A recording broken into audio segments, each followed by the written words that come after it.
is actually one of intense argumentation, but perhaps not yet of adequate consensus. This includes the transformational changes in politics, economics, technology, climate, etc. over the last 20 years. In fact, a change in our very mindsets.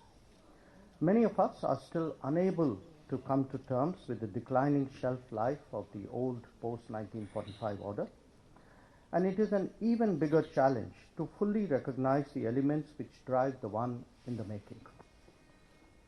Assumptions of various dimensions are being questioned, at home as well as abroad. What we can just about agree upon is that the world is in the midst of a real transition.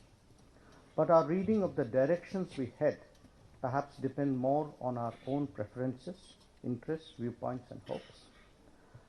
Therefore, there can be no better time than this to debate all of this.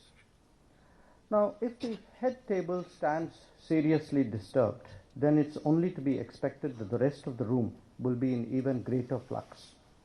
And that is the state today with the global order, as we struggle to absorb a nationalistic America, a rising China, a divided Europe, a re-emerging Russia, a normalizing Japan, an insecure ASEAN, and an even more disturbed Middle East.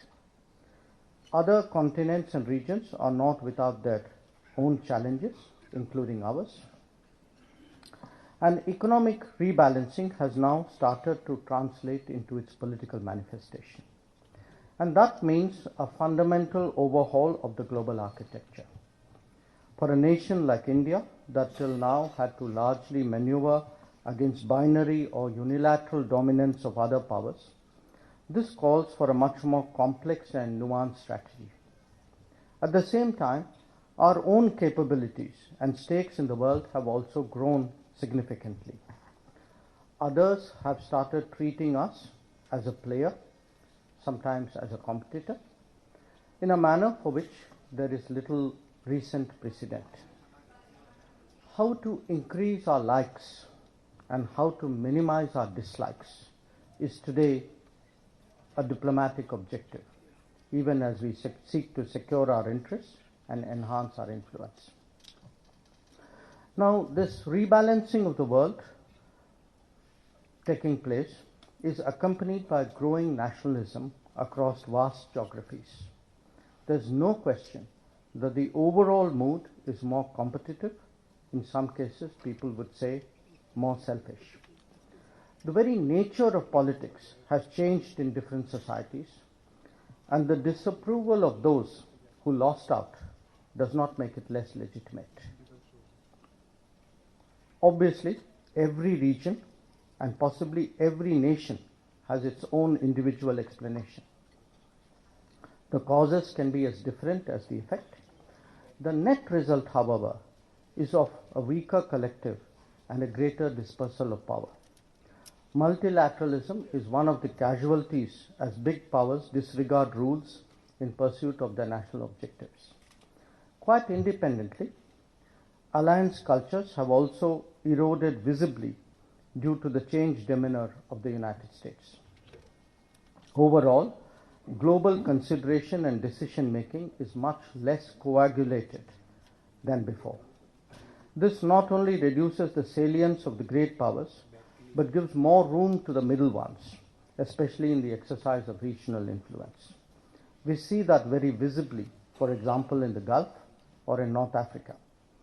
As players behave more nationally and agendas become more complex, plurilaterals have emerged as the mechanism to fill the gap left by weaker multilateralism and eroding alliance cultures.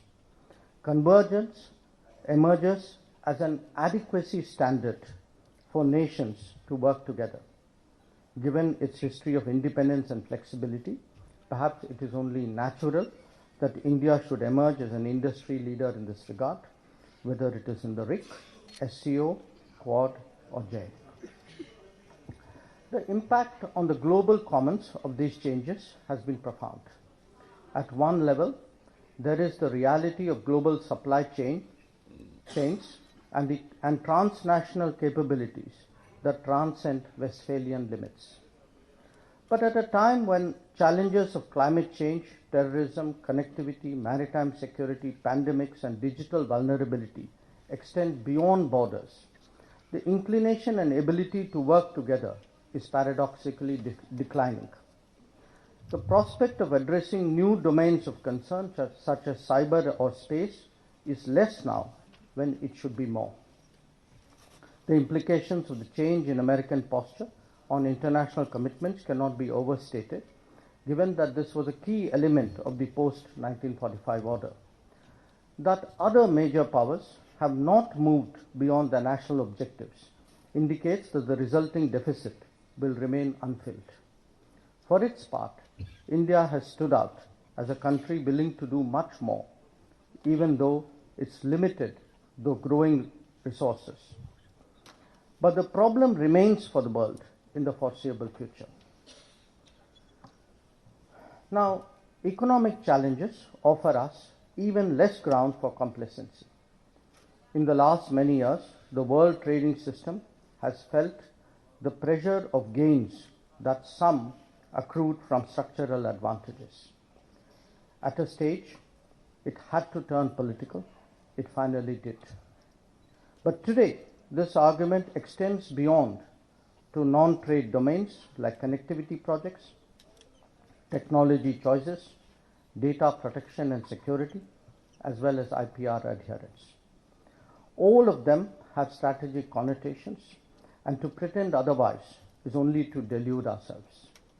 In fact, for that very reason, we have started a technology division in the Ministry of External Affairs. Therefore, navigating the economic world will be no less complex than the political one.